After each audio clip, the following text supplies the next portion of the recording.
Hello everyone, तो स्वागत है आप सभी दोस्तों का रिसोर्स यूपीपीएससी के एक नए वीडियो में। ये टेस्ट नंबर हमारा 4 है। अभी तक हमने उत्तराखंड पीसीएस के फर्स्ट, सेकंड और थर्ड टेस्ट पेपर को देख लिया है और उसमें मैंने अपलोड कर दिया है। उसे अगर आप लोगों को प्राप्त करना है तो कहाँ से प्राप्त करेंगे, तो आप @resource UPPSC, ठीक है, @resource UPPSC सर्च करेंगे तो आपको टेलीग्राम प्लस यूट्यूब चैनल मिल जाएगा। उसमें अगर उत्तराखंड की तैयारी कर रहे हैं, उत्तराखंड पीसीएस की, तो उसके टेस्ट पेपर तो आपको मिल ही जाएंगे। प्लस अगर यूपी पीसीएस की तैयारी कोई भी व्यक्ति कर रहा है तो उसे उसके 100 पेपर फ्री ऑफ कॉस्ट मिल जाएंगे। ठीक है, तो चलो हम टेस्ट पेपर को सॉल्व करते हैं। और मैं ये पीडीएफ शेयर करती हूँ, बट मैं आंसर की पीडीएफ शेयर करती हूँ। क्वेश्चन की पीडीएफ मैं शेयर नहीं करती क्योंकि क्वेश्चन मैं यहाँ पर बताती हूँ तो फिर पीडीएफ शेयर करना पॉसिबल नहीं है ना। दूसरी बात, आंसर की पीडीएफ इसलिए भी शेयर कर देती हूँ, कई बार हो सकता है ह्यूमन एरर हो जाती है। मैंने ए टिक किया आंसर और अब बी है, मान लो, जस्ट एग्जांपल, क्योंकि होता नहीं है बट फिर भी ह्यूमन एरर है तो उसमें कुछ भी पॉसिबल है, तो इसलिए किसी का नुकसान ना हो तो मैं उसको भी शेयर कर देती हूँ। डिजिटल फॉर्म में पीडीएफ लिया नहीं मैंने। डिजिटल फॉर्म में वो लोग लेते हैं जो लोग चार्जेस लगाते हैं, या मान लो उन्होंने किसी और काम के लिए जैसे भी हो, तो मैं डिजिटल फॉर्म में नहीं लाई हूँ और मुझे मिला भी नहीं। फिर मैं आगे देखूंगी, अगर कभी मिलेगा तो मैं फिर उस तरीके से पूरे क्वेश्चन आंसर की पीडीएफ शेयर कर दूंगी। ठीक है, तो चलो टेस्ट पेपर सॉल्व करते हैं ज़्यादा समय न बर्बाद करते हुए। फर्स्ट क्वेश्चन है कि पानी के अंदर तेल की उपस्थिति का पता लगाने के लिए निम्नलिखित में से किस यंत्र का उपयोग किया जाता है। ऑप्शन है गैल्वेनोमीटर, बी गायरोस्कोप, सी ग्रेवोमीटर या डी फेदोमीटर। बात करें यहाँ पर हम, तो विद्युत धारा की उपस्थिति ज्ञात करने का यंत्र गैल्वेनोमीटर, गायरोस्कोप आपका अन्य वस्तु के लिए है। यहाँ पर इस क्वेश्चन के आंसर की बात करेंगे तो सी ऑप्शन हो जाएगा ग्रेवोमीटर। ग्रेवोमीटर, गायरोस्कोप और गैल्वेनोमीटर में कंफ्यूज मत होइएगा। हाँ, एक लोगों ने किसी ने मुझे कमेंट किया था कि सारे ऑप्शन न बताएं। कोशिश मेरी रहती है, बट अगर कोई चीज़ नहीं समझ में आती तो फिर मैं बता देती हूँ। ठीक है, चलो मैं आपकी बात का ख्याल रखूंगी। आगे बढ़ते हैं। नेक्स्ट कह रहे हैं कि भौतिक शास्त्रियों द्वारा प्रत्यास्था के नियम की खोज के लिए सबसे अधिक किसे जाना जाता है। ऑप्शन है Daniel Bernoulli, B Robert Hooke, C Newton and D एक अज्ञात वैज्ञानिक। रॉबर्ट हुक भौतिक शास्त्रियों द्वारा प्रत्यास्था के नियम की खोज के लिए सबसे अधिक जाने जाते हैं। माइक्रोग्राफिया में प्रस्तुत प्रेक्षण माला में उन्होंने प्रकाश के तरंग सिद्धांत का सुझाव रखा था तथा कार्क के अध्ययन के परिणाम स्वरूप जीव विज्ञान के संदर्भ में पहली बार सेल कोशिका शब्द का इस्तेमाल किया था। तो बी ऑप्शन हो जाएगा रॉबर्ट हुक। आगे बढ़ते हैं। नेक्स्ट कह रहे हैं यहाँ पर कि भौतिक विज्ञान की वह शाखा जिसमें तापमान का अध्ययन किया जाता है उसे क्या कहते हैं। ऑप्शन है केल्विन, बी तापमिति, C Fahrenheit and D Celsius. बात करें तो आपका थर्मोमीट्री यानी कि तापमिति है, जो भौतिक विज्ञान की वह शाखा जिसमें ताप का अध्ययन किया जाता है। तो बी ऑप्शन आपका हो जाएगा तापमिति। नेक्स्ट क्वेश्चन देखते हैं। नेक्स्ट कह रहे हैं कि सूची फर्स्ट को सूची संख्या से सुमेलित कीजिए तथा नीचे दिए गए कूट से सही उत्तर चुनिए। ये हमारी दो सूचियां दी गई हैं, पहले में यंत्र है और दूसरे में उसके आविष्कारक है। ऑप्शन है gramophone, Foucault, B gyroscope, Edison, C परमाणु भट्टी, Marconi and D radio Enrico Fermi. तो अब हमें इन्हें पहले मिलान करना होगा, इसके बाद में इसका आंसर आप बता सकते हैं। बात करें ग्रामोफोन तो एडिसन हो जाएगा। ग्रामोफोन आपका, इसकी खोज किसने की, तो एडिसन ने। सेकेंड है आपका गायरोस्कोप तो फोकोल्ट हो जाएगा। थर्ड है आपका परमाणु भट्टी तो एनरिको फर्मी हो जाएगा। और इसके बाद में आपका रेडियो मार्कोनी हो जाएगा। तो इस तरीके से अगर आंसर की बात करेंगे कूट में, तो जो कूट है उसमें हमारा ए ऑप्शन ही पहले सही हो जाएगा, A2, B1, C4 and D3। Next question देखते हैं फिलहाल। नेक्स्ट कह रहे हैं कि निम्नलिखित में से किसमें अवतल दर्पण का उपयोग नहीं किया जाता। ऑप्शन है दांतों के परीक्षण में, बी सोलर कुकर में, सी टार्चों में या डी सड़कों पर लगे लैंपों में। कह रहे हैं किसमें अवतल दर्पण का उपयोग नहीं किया जाता है, वो ध्यान रखना है हमें। तो अगर हम बात करें यहाँ पर सड़कों पर लगे लैंपों में अवतल दर्पण के उपयोग नहीं किया जाता, तो सड़कों पर लगे लैंपों में अवतल दर्पण का प्रयोग नहीं किया जाता। अच्छा, अवतल दर्पण और उत्तल दर्पण के उपयोग के बारे में भी दिया गया डिटेल में, तो जब पीडीएफ रहेगी तो आप उसमें अच्छे से पढ़ लेना, दोनों चीजें आपको क्लियर हो जाएंगी। ठीक है, चलो आगे बढ़ते हैं। नेक्स्ट क्वेश्चन देखते हैं फिलहाल। नेक्स्ट है कि निम्नलिखित में से किस ध्वनि के स्रोत की तीव्रता 70 से 80 डेसिबल के बीच होती है। ऑप्शन है फुसफुसाहट, B loud speaker, C rocket and D पत्तों की सरसराहट। ठीक है, तो बात करें अगर यहाँ पर हम, तो इसमें अगर आप जो इन्होंने दिया है 70 से 80 डेसिबल के बीच की तो ये आपका हो जाएगा बी ऑप्शन लाउड स्पीकर। ठीक है, इसकी तीव्रता 70 से 80 डेसिबल के बीच होती है। नेक्स्ट क्वेश्चन है कि निम्नलिखित में से कौन सा एक कथन गलत है। अब यहाँ पर जो गलत है वो हमें बताना है। ऑप्शन फर्स्ट, प्रकाश के अपवर्तन के दौरान आवृत्ति अपरिवर्तित रहती है। सेकंड, चुंबकत्व का अनुचुंबकीय समचुंबकन सिद्धांत प्लेटिनम द्वारा प्रदर्शित होता है। नेक्स्ट ऑप्शन है कि किसी वस्तु का भार विषुवत रेखा पर सर्वाधिक होता है। एंड डी, सघन से विरल माध्यम में जाने पर तीव्रता पर कोई प्रभाव नहीं पड़ता है।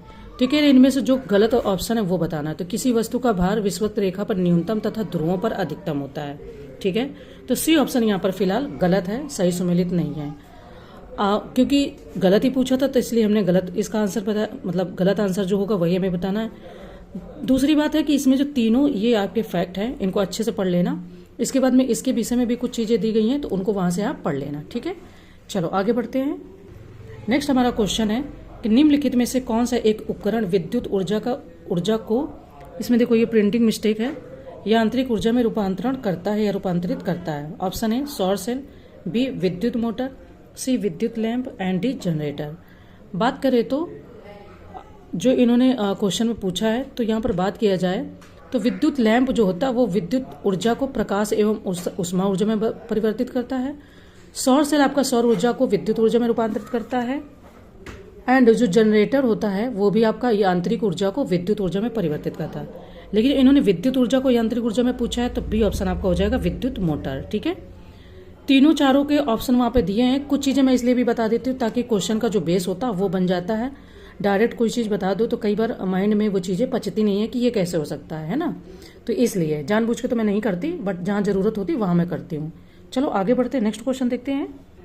नेक्स्ट कह रहे हैं कि किस कारण क्षितिज के समीप सूर्य एवं चंद्रमा के दीर्घ वृत्ताकार दिखाई देते हैं तथा मिट्टी के घड़े में किस क्रिया के कारण जल ठंडा रहता है। अब देखो इसमें दो क्वेश्चन है। ठीक है, दिखाई देते हैं या यहाँ तक एक क्वेश्चन है तथा मिट्टी के घड़े में ये आपका दूसरा क्वेश्चन है। तो ऑप्शन ए दिया है प्रकाशिकीय भ्रम तथा हिमीकरण, बी व्यक्तिकरण तथा ऊर्ध्वपातन, सी उनकी वास्तविक आकृति तथा द्रवण, एंड डी प्रकाश का अपवर्तन तथा वाष्पीकरण। अगर यहाँ पर हम बात करें तो देखो प्रकाश का अपवर्तन तथा वाष्पीकरण, डी ऑप्शन आपका यहाँ पर फिलहाल सही हो जाएगा। घड़े में पानी ठंडा हो जाता है ना, तो किसके कारण होता है वो भी यहाँ पे दिया गया है। आगे बढ़ते हैं, नेक्स्ट क्वेश्चन है। चलिए नेक्स्ट कह रहे हैं कि प्रकाश के वेग की गणना सर्वप्रथम किसने की थी तथा कांच में प्रकाश की चाल कितनी होती है। ऑप्शन है रोमर तथा 2 × 10⁸ मीटर प्रति सेकेंड, बी कूलिज तथा 3 × 10⁸ मीटर प्रति सेकेंड, डी सी कॉम्पटन तथा 2.25 × 10⁸ मीटर प्रति सेकेंड, एंड डी जूल तथा 2.04 × 10⁸ मीटर प्रति सेकेंड। तो बताना है यहाँ पर कि किसने की थी। तो आंसर की बात करें तो रोमर तथा 2⁻10 मीटर प्रति सेकेंड। ठीक है, तो ऑप्शन ए आपका यहाँ पर फिलहाल सही हो जाएगा। आगे बढ़ते हैं, नेक्स्ट कह रहे कि कौन सा विटामिन वसा में घुलनशील नहीं है। अब आपने विटामिन पढ़े होंगे, वसा में घुलनशील और अघुलनशील होते हैं। ऑप्शन है vitamin A, B vitamin C vitamin D and D vitamin E. तो बताना है यहाँ पर हमें। तो अगर बात करें यहाँ पर तो विटामिन ए, डी, ई और के वसा में घुलनशील है। चूंकि यहाँ पर पूछा है कि कौन सा इसमें घुलनशील नहीं, तो विटामिन सी आपका घुलनशील नहीं है। अब यहाँ पर आपको याद करने में आसानी रहेगी, केवल एक ही क्वेश्चन नहीं, अगर कई क्वेश्चन बनते तो vitamin A, D, E and के इसको आप कहीं पर भी नोट डाउन कर सकते हैं, ए, डी, ई और के। चलिए आगे बढ़ते हैं, नेक्स्ट क्वेश्चन देखते हैं। नेक्स्ट कह रहे हैं कि ट्रांजिस्टर बनाने के लिए सर्वाधिक किस पदार्थ का उपयोग किया जाता है तथा कौन सा ऊर्जा का एक प्राकृतिक स्रोत नहीं है। अब इसमें भी दो ही क्वेश्चन है, छिपे हैं। ऑप्शन है एल्यूमिनियम तथा जल विद्युत, बी चांदी तथा पवन ऊर्जा, सी सिलिकॉन तथा ईंधन कोष्टिका, एंड डी तांबा तथा सौर ऊर्जा। फिलहाल पहले क्वेश्चन को समझ लो। इन्होंने कहा कि ट्रांजिस्टर बनाने के लिए सर्वाधिक किस पदार्थ का उपयोग किया जाता तथा कौन सा ऊर्जा का एक प्राकृतिक स्रोत नहीं है। ठीक है, तो अगर बात करें यहाँ पर इस क्वेश्चन की तो सिलिकॉन तथा ईंधन कोष्टिका। ठीक है, ट्रांजिस्टर अर्धचालक पदार्थ से मिलकर बनता है और इसे बनाने के लिए ज्यादातर सिलिकॉन और जर्मेनियम का प्रयोग किया जाता है। दूसरी बात आपका उन्होंने बोला है कि जो प्राकृतिक स्रोत नहीं है, तो जल विद्युत, सौर ऊर्जा तथा पवन ऊर्जा के प्राकृतिक स्रोत है, जबकि ईंधन कोष्टिका, फ्यूल सेल ऊर्जा के मानव निर्मित स्रोत ये नहीं है। तो आंसर की बात करें तो सी हो जाएंगे। अब आप सोच रहे हैं कि पूरा क्यों बताया, क्योंकि कंफ्यूजन ना हो, जो प्राकृतिक है और जो रिन्यूएबल है अलग अलग बातें हो जाती है दोनों। ठीक है, आगे बढ़ते हैं, नेक्स्ट क्वेश्चन देखते हैं। नेक्स्ट है हमारा कि निम्नलिखित में से कौन सा एक उदाहरण अपकेंद्री बल से संबंधित नहीं है। चूंकि इसमें भी नहीं पूछा है तो ध्यान रखना है। ऑप्शन ए कपड़ा सुखाने की मशीन, बी इलेक्ट्रॉन का नाभिक के चारों ओर घूमना, सी क्रीम निकालने वाली मशीन एंड डी अपकेंद्रीय शोषक। तो क्वेश्चन ही हमारा है कि कौन सा एक उदाहरण अपकेंद्रीय बल से संबंधित नहीं है। अपकेंद्रीय विच मीन्स की सेंट्रीफ्यूगल फोर्स, ठीक है, क्या हो जाएगा, तो सेंट्रीफ्यूगल फोर्स कौन सा संबंधित नहीं है। तो अगर बात करें यहाँ पर तो इलेक्ट्रॉन का नाभिक के चारों ओर घूमना ये आपका अपकेंद्रीय बल से संबंधित नहीं है। इलेक्ट्रॉन का नाभिक के चारों ओर घूमना, तो बी ऑप्शन हो जाएगा। अब क्रीम निकालने वाली मशीन का क्या काम है, तो ये चीजें आपको दी गई हैं तो आप पढ़ लेना, मैं अनावश्यक टाइम बर्बाद नहीं करूंगी, ठीक है। चलो आगे बढ़ते हैं। नेक्स्ट है हमारा क्वेश्चन कि निम्नलिखित में से किस यंत्र से फलों में पैक्टिन की मात्रा को ज्ञात किया जाता है। ऑप्शन है lactometer, B gel meter, C avometer and D barometer. बात करें अगर यहाँ पर हम तो आंसर हो जाएगा जेल मीटर, यानी कि बी ऑप्शन सही हो जाएगा। नेक्स्ट क्वेश्चन हमारा कह रहा है कि निम्नलिखित में से गलत जोड़े का चयन कीजिए। गलत जोड़े मतलब ये जो जोड़े दिए गए हैं इनमें बताना है। ऑप्शन है लेजर किरणें अल्फ्रेड नोबेल, बी प्रकाश की गति रोमर, सी प्रकाश के द्रव में चाल फोकाल्ट एंड डी सापेक्षता का सिद्धांत आइंस्टीन। अब इसमें से कौन सा जोड़ा सही सुमेलित नहीं है वो बताना है। तो लेजर किरणें या लेजर किरणें की बात करें तो ये टी.एच. मेमन ने इनको मतलब डिस्कवर किया है या बताया है। तो लेजर किरणें आपका पहला ही ऑप्शन जो दिया गया है, इसको अल्फ्रेड नोबेल ने नहीं बल्कि टी.एच. मेमन ने, ठीक है। तो ये हो जाएगा टी.एच. मेमन, समथिंग ऐसा कुछ हो जाएगा। तो यही आपका यहाँ पर जोड़ा सही सुमेलित नहीं है, ठीक है। चलो हम बढ़ते हैं फिलहाल आगे, नेक्स्ट क्वेश्चन देखते हैं।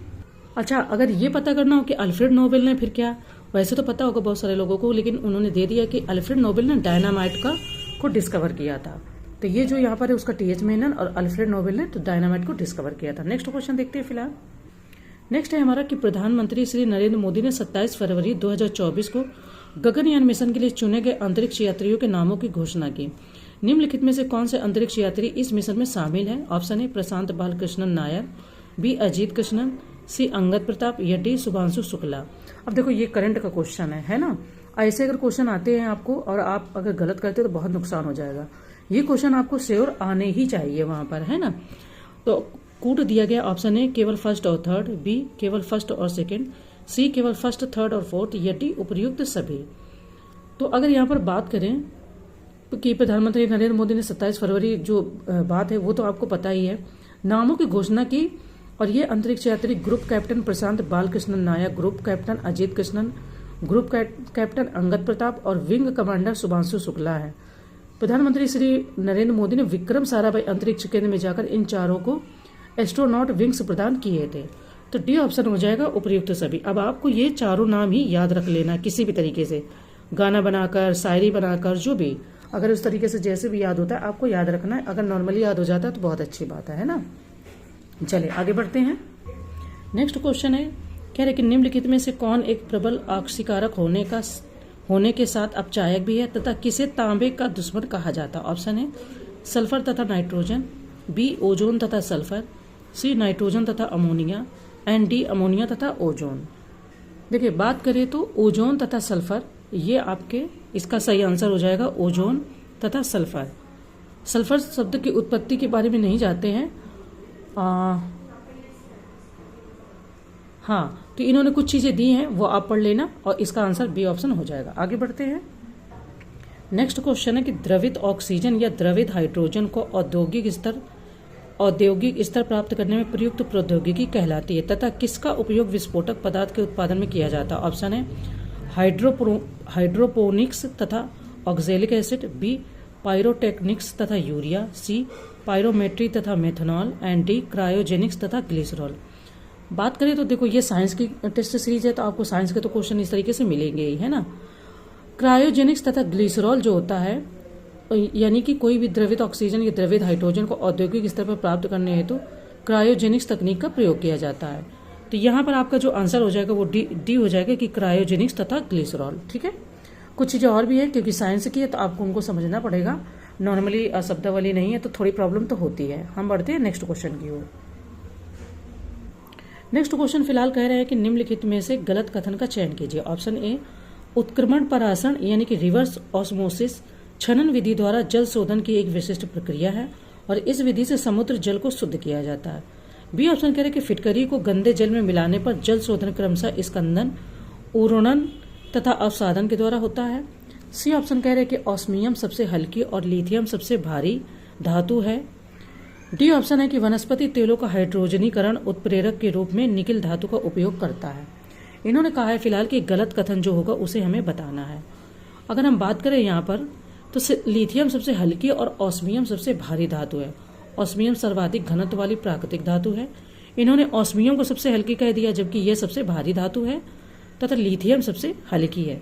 तो यही ऑप्शन इन्होंने आगे पीछे कर दिया, इसलिए सी जो इसका ऑप्शन है वो गलत है फिलहाल। ठीक है, तो जो हमें गलत कथन का चयन करना था तो हमने सी ऑप्शन बताया। आगे बढ़ते हैं। नेक्स्ट है कि निम्नलिखित में से किस किस धातु का उपयोग नाव बनाने के लिए किया जाता है। ऑप्शन है एल्यूमिनियम, बी टाइटेनियम, सी निकेल या डी यूरेनियम। बात करें तो टाइटेनियम का उपयोग नाव बनाने में किया जाता है। ठीक है, क्योंकि ये समुद्री जल से संचारित नहीं होती है और टाइटेनियम एक हल्की एवं मजबूत धातु होती है। यह इस्पात जैसा मजबूत लेकिन उससे बहुत हल्का होता है, क्योंकि पानी में जो हल्की चीज होगी वही पानी के ऊपर चलेगी ना, इसीलिए। आगे बढ़ते हैं। नेक्स्ट क्वेश्चन कह रहे हैं कि यौगिकों के सामान्य नाम एवं रासायनिक नाम के संबंध में सूची फर्स्ट को सूची सेकंड से सुमेलित कीजिए तथा सूचियों के नीचे दिए गए कोड की सहायता से सही उत्तर का चयन कीजिए। सूची फर्स्ट सामान्य नाम, सूची सेकंड में रासायनिक नाम। ऑप्शन है हाइपो पोटेशियम नाइट्रेट, बी जंग ferric oxide, C saltpetre sodium thiosulphate and D cast spirit methyl alcohol. अब हमें यहाँ कूट मिलान करना है, तो अगर हम कूट को मिलान करेंगे यहाँ पर तो आपका हो जाएगा, हाइपो की बात करें तो हाइपो आपका हो जाएगा सोडियम थायोसल्फाइड। ठीक है, हाइपो आपका हो जाएगा सोडियम थायोसल्फाइड। नेक्स्ट बात करेगा जंग की, तो जंग आपका हो जाएगा फेरिक ऑक्साइड, ये इसका रासायनिक नाम है। जंग आपका हो जाएगा फेरिक ऑक्साइड। ठीक है, नेक्स्ट अगर सॉल्ट पीटर की बात करेंगे तो सॉल्ट पीटर आपका हो जाएगा पोटेशियम नाइट्रेट। सॉल्ट पीटर आपका हो जाएगा पोटेशियम नाइट्रेट और कास्ट स्पिरिट हो जाएगा मिथाइल एल्कोहल।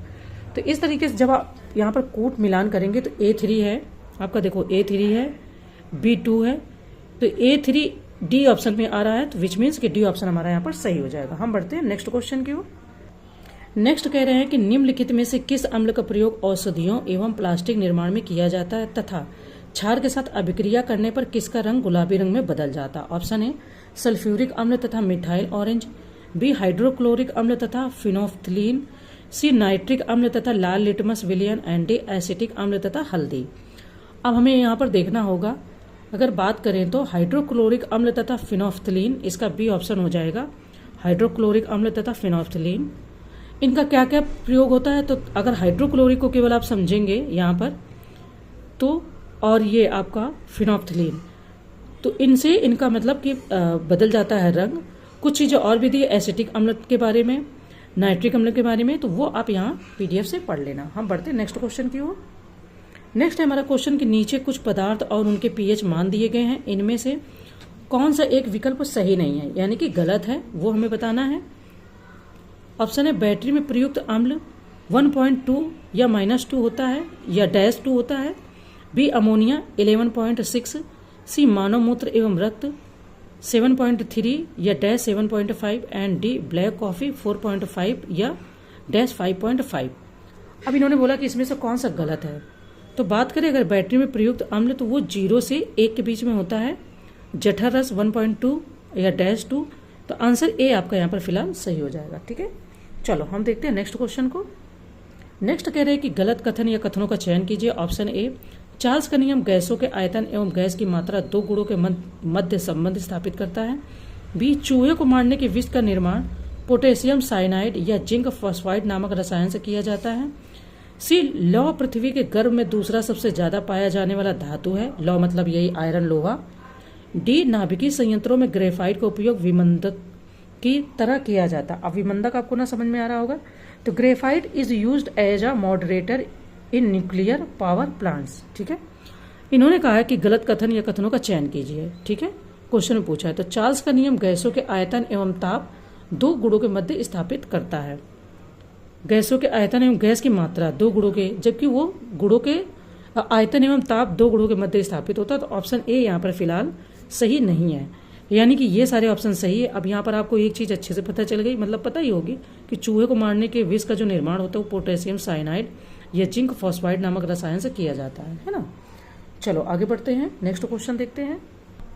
नेक्स्ट है कि निम्नलिखित में से किस प्रौद्योगिकी संस्थान ने पानी से आर्सेनिक और धातु आयनों को हटाने के लिए अमृत भारतीय प्रौद्योगिकी द्वारा आर्सेनिक और धातु निष्कासन नामक एक तकनीक विकसित की? ऑप्शन है भारतीय प्रौद्योगिकी संस्थान मद्रास, बी भारतीय प्रौद्योगिकी संस्थान कानपुर, सी भारतीय प्रौद्योगिकी संस्थान पटना एंड डी भारतीय प्रौद्योगिकी संस्थान दिल्ली। अगर हम बात करें तो भारतीय प्रौद्योगिकी संस्थान मद्रास ने यह कारनामा किया है, तो आपका ऑप्शन ए फिलहाल यहाँ पर सही हो जाएगा। ठीक है, कुछ चीज़ें और भी दी गई हैं, जैसे कि अब नैनो स्केल या नैनो टेक्नोलॉजी का बहुत यूज हो रहा है, तो उसके बारे में यहाँ पर डिटेल में दिया गया है, उसको आप पढ़ के अच्छे से समझ लेना। ठीक है, हम बढ़ते फिलहाल नेक्स्ट क्वेश्चन की ओर। चलिए नेक्स्ट कह रहे हैं कि निम्नलिखित में से कांच का प्रयोग प्रयोगशाला में उच्च अभिक्रिया से रसायनों को रखने हेतु बोतलों के निर्माण में किया जाता है। तो ऑप्शन दिया है कि इनमें से किस कांच का प्रयोग किया जाता है। ऑप्शन है फ्लिंट कांच, बी जेना कांच, सी क्रुक्स कांच या डी क्राउन कांच। तो अब अगर हम बात करें इस क्वेश्चन के आंसर की, तो जेना कांच का प्रयोग प्रयोगशाला में उच्च अभिक्रियाशील रसायनों को रखने हेतु बोतलों के निर्माण में किया जाता है और यह कांच का सर्वोत्तम प्रकार है। ठीक है, हाँ, अगर यहाँ पर फ्लिंट कांच को पूछते तो ये जो बल्ब बनते हैं घरों में, दूरदर्शी के लेंस होते हैं, प्रिज्म होते हैं, उसमें इसका यूज होता है।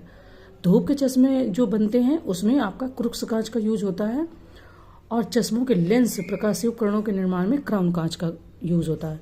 तो ये चारों का आप शॉर्ट ट्रिक कहीं लिख लो या इनका आंसर कहीं नोट डाउन कर लो, क्योंकि इन चारों ऑप्शन में से भी 4 क्वेश्चन आपके बन सकते हैं। फिलहाल जो हमारे क्वेश्चन का आंसर है वो आपका हो जाएगा जेना कांच। ठीक है, विच मीन्स कि बी ऑप्शन सही है। आगे बढ़ते हैं। नेक्स्ट क्वेश्चन है कि निम्नलिखित में से कौन सा से कथन सही है। ऑप्शन है अग्निरोधक कपड़े के निर्माण के लिए एल्यूमिनियम सल्फेट का उपयोग किया जाता है, बी सोडियम क्लोराइड रसायन कृत्रिम रूप से फल पकाने के लिए प्रयोग किया जाता है, सी कच्ची चीनी को रंग विहीन करने हेतु एनिमल चारकोल का प्रयोग किया जाता है। तो कह रहे हैं कि ऑप्शन ए कूट दिया गया ऑप्शन ए केवल फर्स्ट और सेकंड सत्य है, बी केवल फर्स्ट और थर्ड सही है, सी केवल सेकंड और थर्ड सही है या डी उपर्युक्त सभी। तो बात करें अगर यहाँ पर हम देखिए, कैल्शियम कार्बाइड का उपयोग कृत्रिम रूप से फलों को पकाने के लिए किया जाता है। ये साइंस में खूब हम लोगों ने पढ़ा है। और कैल्शियम कार्बाइड नमी के संपर्क में आता है जो एसिटिलीन गैस का उत्पादन करता है। इन्होंने कहा कि कौन सा कथन सही है, तो यहाँ पर आपका फर्स्ट और थर्ड सही है, यानी कि फर्स्ट मतलब अग्निरोधक कपड़े के निर्माण के लिए एल्यूमिनियम सल्फेट का उपयोग किया जाता है और कच्ची चीनी को रंग विहीन करने हेतु एनिमल चारकोल का प्रयोग किया जाता है। सोडियम क्लोराइड रसायन कृत्रिम रूप से फल पकाने के लिए प्रयोग किया जाता है, तो ये गलत है। कैल्शियम कार्बाइड का उपयोग कृत्रिम रूप से फलों को पकाने के लिए किया जाता है। ठीक है, तो सत्य पूछा है इसलिए हम फर्स्ट और थर्ड हमारा सत्य है और सेकंड हमारा असत्य है। नेक्स्ट क्वेश्चन है कि निम्नलिखित कथनों में से कौन सा से सही है। ऑप्शन है एलिथ्रीन संश्लेषित पायरेथ्रोएट कीटनाशक है जो मच्छर भगाने वाली दवा में प्रयुक्त किया जाता है। सेकंड, कृत्रिम गर्भाधान के लिए प्रयुक्त होने वाले वीर्य को तरल नाइट्रोजन में रखा जाता है। तो ऑप्शन है हमारे ए केवल फर्स्ट, बी केवल सेकंड, सी फर्स्ट और सेकंड दोनों, डी उपर्युक्त में से कोई नहीं। बात करें तो फर्स्ट और सेकंड विच मीन्स कि सी ऑप्शन आपका सही है, यानी कि फर्स्ट और सेकंड दोनों ही ऑप्शन सही है। ठीक है, चलो आगे बढ़ते हैं। नेक्स्ट क्वेश्चन है कि सूची फर्स्ट को सूची सेकंड से सुमिलित कीजिए तथा नीचे दिए गए कूट से सही उत्तर का चयन कीजिए। सूची फर्स्ट में संस्थान है और ये सूची सेकंड में उनके स्थान है। ऑप्शन है राष्ट्रीय धातु विज्ञान प्रयोगशाला लखनऊ, बी भारतीय सर्वेक्षण विभाग पुणे, सी राष्ट्रीय रासायनिक प्रयोगशाला देहरादून एंड डी भारतीय तकनीकी अनुसंधान संस्थान जमशेदपुर। अब हमको इनको पहले मिलान करना होगा फिर बताना होगा। तो अगर बात करें आपका जो राष्ट्रीय धातु विज्ञान प्रयोगशाला ये आपका जमशेदपुर में है। ठीक है, तो ए का हो गया 4। इसके बाद में अगर बात करें भारतीय सर्वेक्षण विभाग तो ये आपका देहरादून उत्तराखंड में है। ठीक है, भारतीय रासायनिक प्रयोगशाला की बात करें तो ये आपकी जो पुणे महाराष्ट्र में हो जाएगी और भारतीय तकनीकी अनुसंधान संस्थान तो ये आपका लखनऊ में हो जाएगा। इस तरीके से हमारा सी कूट सही निकल आएगा क्योंकि A4 एक ही ऑप्शन पे दिया है, तो यही हमारा इसका सही आंसर हो जाएगा। नेक्स्ट है क्वेश्चन के नीचे कुछ रसायन विज्ञान से संबंधित वैज्ञानिक और उनकी खोज दी गई है, जिनमें से हमें गलत जो जोड़े का है वो चयन करना है, यानी कि जो सही है वो बताना है, जो गलत है वो बताना है। ये वैज्ञानिक है और ये उनकी खोज है। ऑप्शन है बोर साइक्लोट्रॉन, बी टिंडल ठोस कणों से प्रकाश का प्रकीर्णन, सी सोरेंसन पीएच मान एंड डी रोंटजेन एक्स किरणों की खोज। अब बताना है तो लॉरेंस जो हो जाएंगे वो आपके हो जाएंगे साइक्लोट्रॉन, बोर आपके परमाणु मॉडल, जो बोर हैं वो परमाणु मॉडल। इसके बाद में यहाँ पे इन्होंने पूछा कि कौन सा सही सुमेलित नहीं है, तो ए आपका सही सुमेलित नहीं है। ठीक है, क्योंकि लॉरेंस साइक्लोट्रॉन और जो साइक्लोट्रॉन की खोज की वो है आपका लॉरेंस, और परमाणु मॉडल तो बोर का जो यहाँ मिलान दिया गया ये फिलहाल आपका गलत है। ठीक है, आगे बढ़ते हैं। नेक्स्ट क्वेश्चन है कि निम्नलिखित में से किस विषाणु के द्वारा चिकनगुनिया रोग होता है? ऑप्शन है इन्फ्लुएंजा विषाणु, बी वेरिओला विषाणु, सी हेपेटाइटिस विषाणु एंड डी अल्फा वायरस विषाणु। देखो विषाणु और जीवाणुओं से क्वेश्चन भी आते हैं, आप लोगों ने देखा ही होगा पहले जो PYQ आपने सॉल्व किया होगा कई सालों के, है ना। तो अगर बात करें यहाँ पर कि किस विषाणु के द्वारा चिकनगुनिया रोग होता है, तो यह आपका अल्फा वायरस विषाणु के द्वारा चिकनगुनिया रोग होता है, अल्फा वायरस विषाणु के द्वारा। अच्छा, इन्फ्लुएंजा विषाणु और वेरिओला विषाणु, हेपेटाइटिस, इनसे क्या क्या रोग होते हैं तो वो आपका दिया गया है, उनको अच्छे से पढ़ लेना तो आपको समझ में आ जाएगा। ठीक है, हम बढ़ते हैं फिलहाल नेक्स्ट क्वेश्चन की ओर। नेक्स्ट कह रहे हैं कि चर्म रोग तथा बालों का झड़ना जैसे रोग निम्नलिखित में से किस विटामिन की कमी से होते हैं? ऑप्शन है vitamin C, B vitamin B7, C vitamin K and D vitamin A. तो बात करें अगर यहाँ पर हम, तो चर्म रोग तथा बालों का झड़ना जैसे रोग विटामिन B7 की कमी से होते हैं। अच्छा, और सारी विटामिन का भी बहुत प्रयोग है, विटामिन B2 की कमी से क्या होता है ना। तो ये सब चीज़ें फिर आप आगे पढ़ लेना। आगे बढ़ते, विटामिन के से थक्का बनता है नहीं बनता है, घाव भरता है नहीं भरता है ना, ये चीज़ें। देखिए नेक्स्ट क्वेश्चन कह रहे हैं कि निम्नलिखित कोशिकांग और उनके खोजकर्ताओं में से कौन सा सही सुमेलित नहीं है वो बताना। अब यहाँ पर जो सही सुमेलित नहीं है वो बताना है हमें। ऑप्शन है राइबोसोम, पैलेट, बी केंद्रक रॉबर्ट ब्राउन, सी केंद्रक कला हार्टविग एंड बी तारकाय डुजार्डिन। तो अब अगर हम बात करें यहाँ पर तारकाय, तो इसको जो डिस्कवर किया वो बोवेरी ने किया है, तारकाय डुजार्डिन नहीं है। बल्कि यहाँ पर अगर तारकाय की बात करेंगे तो यहाँ पर हो जाएंगे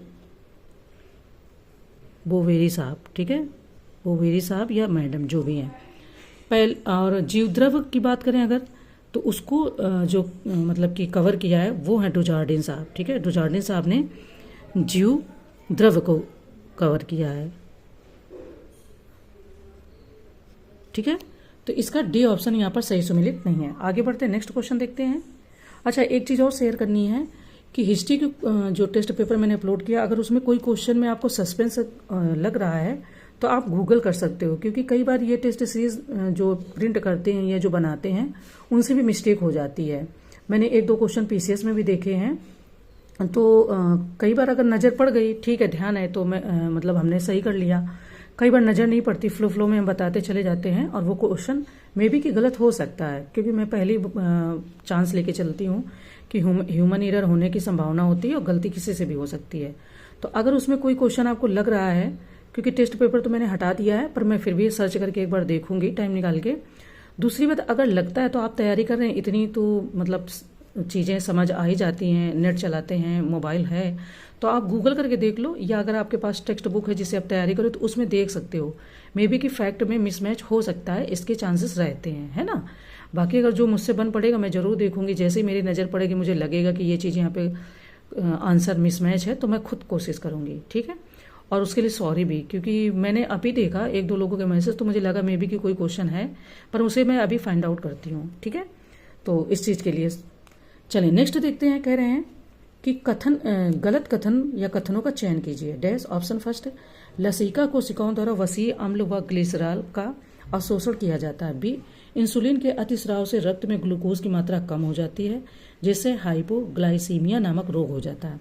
अब यहाँ पर फैक्ट दिया, ऑप्शन दिया है कि ऑप्शन ए केवल फर्स्ट, बी केवल सेकंड, सी फर्स्ट और सेकंड दोनों, डी उपयुक्त में से कोई नहीं या उपरोक्त में से कोई नहीं। तो बात करें तो यहाँ पर आपका 34 नंबर का जो क्वेश्चन है इसका डी ऑप्शन सही हो जाएगा, कोई उपयुक्त में से कोई नहीं। गलत कथन पूछा है बट इनमें से कोई कथन गलत नहीं है, ये दोनों सत्य हैं, तो हमारा आंसर डी हो जाएगा। चलें हम बढ़ते हैं नेक्स्ट क्वेश्चन की ओर। नेक्स्ट है कि 2 जैविक समुदायों के मध्य का संक्रमण क्षेत्र क्या कहलाता है तथा पशुओं के कृत्रिम गर्भाधान में प्रयुक्त शुक्राणुओं को किसमें संग्रहित किया जाता है। अब इसी से रिलेटेड भी ये क्वेश्चन यहाँ पे पूछा गया था, उन्होंने आंसर ही क्वेश्चन के फॉर्म में बनाया था, तो आपको इस तरीके से प्रैक्टिस करने में आसानी रहेगी, है ना। तो देखो अगर बात करें इसकी कि इन्होंने जैविक समुदायों के मध्य का संक्रमण क्षेत्र क्या कहलाता है, तो पहली बात तो ये कहलाएगा आपका इकोटोन। अब इकोटोन आपका एक ही ऑप्शन में है, और इसके बाद में संग्रहित किया जाता है शुक्राणुओं को किसमें संग्रहित किया जाता है, तो तरल नाइट्रोजन में। तो सी ऑप्शन हमें यहाँ पर मिल गया। अब अगर आपको ये तरल नाइट्रोजन नहीं भी आता तो इकोटोन से आप यहाँ पर जा सकते हैं। ओके, नेक्स्ट कह रहे हैं कि निम्नलिखित में से किस एक चिकित्सा उपकरण का उपयोग मस्तिष्क में होने वाली विद्युत क्रियाओं को निरूपित करने, मस्तिष्क संबंधी बीमारियों निरूपण करने में किया जाता है। ऑप्शन है electrocardiograph, B computed scan, C auto analyser and D electroencephalogram. ये साइंस के थोड़े शब्द हैं तो मे बी कि प्रोनाउंसिएशन करने में आपको लगे कि ये गलत है ना, थोड़ा सा प्रोनाउंसिएट करने में अलग रहता है। तो अगर आंसर की बात करें तो डी ऑप्शन ही आपका हो जाएगा इलेक्ट्रो एंसेफ्लोग्राम। ओके, चलो आगे बढ़ते हैं।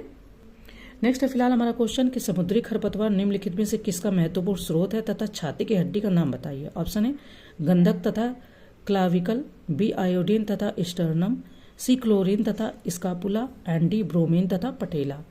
तो अगर बात करें कि जो समुद्री खरपतवार किसका स्रोत है, किसका महत्वपूर्ण स्रोत है, ठीक है, केवल स्रोत नहीं है, महत्वपूर्ण स्रोत है, तो ये आपका आयोडीन का है। तथा इन्होंने पूछा कि छाती की हड्डी का नाम बताइए, तो स्टर्नम। तो बी ऑप्शन आपका सही हो जाएगा और क्वेश्चन भी बहुत अच्छा है, अपने आप में शानदार है। फिलहाल हम आगे बढ़ते हैं। नेक्स्ट क्वेश्चन हमारा दे रहा है कि सूची का क्वेश्चन है। 2 सूचियां दी गई हैं, फर्स्ट सूची को सेकंड सूची से सुमेलित करना तथा सूचियों के नीचे दिए गए कोड की सहायता से सही उत्तर का चयन करना है। सूची फर्स्ट में जीव वैज्ञानिक नाम है और सूची सेकंड में उसके जनक है। ऑप्शन है कैरोलस लीनियस, सूक्ष्म जीव विज्ञान के जनक, बी हिप्पोक्रेट्स आधुनिक अनुवांशिकी के जनक, सी लुई पाश्चर वर्गिकी के जनक एंड डी टी.एच. मॉर्गन चिकित्सा शास्त्र के जनक या शास्त्र के जनक। कैरोलस लीनियस की बात करें तो ये वर्गिकी के जनक हो जाएंगे, ठीक है, A3 हो जाएगा। अब A3 यहाँ पर एक ही ऑप्शन में, बट फिर भी पूरा देखते हैं। हिप्पोक्रेट्स की अगर बात करोगे तो ये चिकित्सा शास्त्र के जनक है, किसके हो जाएंगे, चिकित्सा शास्त्र के जनक। लुई पाश्चर की बात करेंगे, ठीक है, तो लुई पाश्चर है वो सूक्ष्म विज्ञान के जनक है। लुई पाश्चर आपका सूक्ष्म विज्ञान के जनक और टी.एच. मॉर्गन तो ये आपके आधुनिक वांशिकी के जनक है। तो इस तरीके से डी ऑप्शन हमारा सही हो जाएगा क्योंकि A3 आपका डी ऑप्शन में दिया गया और इससे हमारा पूरा का पूरा आंसर निकल आता है, ठीक है। तो इस तरीके से ये इंपॉर्टेंट है, कुछ नहीं तो सूक्ष्म जीव विज्ञान के जनक तो आता ही है। PYQ से आपको आइडिया लग गया होगा और भी चीज़ों के आते हैं। और देखो 1-2 लोगों का क्वेश्चन आया था, कमेंट आया था कि उत्तराखंड PCS ऐसे क्वेश्चन कभी नहीं पूछता। आप और हम दुनिया में कोई भी व्यक्ति ये कह ही नहीं सकता है कि ये ऐसे क्वेश्चन नहीं पूछेंगे। PYQ में मैं पढ़ती हूँ घटना चक्र में, तो मुझे तो उत्तराखंड में बहुत सारे क्वेश्चन मिलते हैं जो PCS से मिलते जुलते रहते हैं, UP PCS से। तो ये तो एग्जामिनर के ऊपर डिपेंड करता है ना, हम कैसे फाइंड आउट कर सकते हैं कि कौन सा क्वेश्चन देगा कौन से नहीं। हाँ, जो टेस्ट सीरीज में 50 क्वेश्चन है वो 50 के पूरे 50 तो नहीं देगा, पर फिर भी 1-2 क्वेश्चन में भी कि 1-2 क्वेश्चन ही आ जाए, हो सकता है 4 क्वेश्चन आ जाए, 5 क्वेश्चन आ जाए। अगर 5 क्वेश्चन भी आते हैं और 2 नंबर के क्वेश्चन होंगे तो 10 नंबर आपके हो गए ना। तो मैं तो नहीं फाइंड आउट कर सकती हूँ, आप अगर कर सकते हो तो अच्छी बात है। चलो आगे बढ़ते हैं। नेक्स्ट क्वेश्चन है कि सरसों का वैज्ञानिक नाम बताइए तथा आलू में गुणसूत्रों की संख्या कितनी होती है। ऑप्शन है ब्रैसिका जैंकिया तथा 48, बी ओराइजा सेटाइवा तथा 42, सी एराकिस हाइपोजिया तथा 26 एंड डी सिसर एरिटिनम तथा 12। तो अब हम अगर इसके आंसर की बात करें तो सरसों का जो हो जाएगा वो हो जाएगा आपका सरसों तथा 48, यानी कि ए ऑप्शन हो जाएगा ब्रैसिका जैंकिया तथा 48। इसका जो सरसों का वैज्ञानिक नाम होता है वो ब्रैसिका जैंकिया। ये 12th में आपको बताया जाता है, जो जीव विज्ञान पढ़ते हैं बायो, उसमें ये चीज़ें बताई जाती हैं, है ना। तो चलो आगे बढ़ते हैं, नेक्स्ट क्वेश्चन देखते हैं। नेक्स्ट कह रहे हैं कि निम्नलिखित में से कौन सा जोड़ा सही सुमेलित नहीं है। अब यहाँ पर भी सही सुमेलित नहीं है वो बताना है। ऑप्शन यहाँ पे दिया फल सब्जियों में रंग, कड़ुआपन एवं उसके कारण के संबंध में। ऑप्शन है पपीता में पीला रंग, कैरिका जेंथिन, बी करेले में कड़वाहट, मेमोडिकोसाइट, सी प्याज में पीला रंग, कैप्सेसिन एंड डी मूली में तीखापन, आइसोसाइनेट। तो अगर हम बात करें यहाँ पर इसका प्याज में पीला रंग तो केरसिटीन के कारण होता है। प्याज में जो पीला रंग होता है वो केरसिटीन के कारण होता है। और कौन सा जोड़ा सही सुमेलित नहीं है, तो सी ऑप्शन आपका सही सुमेलित नहीं है क्योंकि इसमें ये कैप्सेसिन नहीं होगा, केरसिटीन हो जाएगा, ठीक है।